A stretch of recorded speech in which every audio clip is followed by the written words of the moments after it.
chekewa papa Zaraina kaninge anakuwa chekewa papa Zaraina kaninge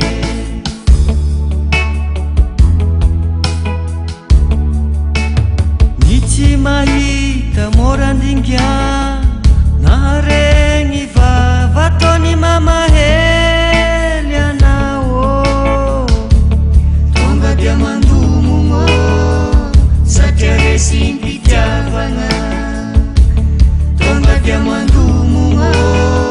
satere simpi javanga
Zana ba di chisi fanwa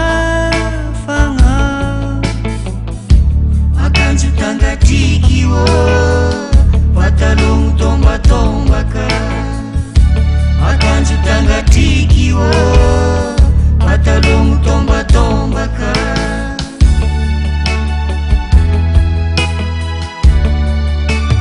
fani faranke vitya papa ko jali sana ruzati madingi zenye alekuza umat ya papa angaraki mamako alekuza umat ya papa angaraki mamako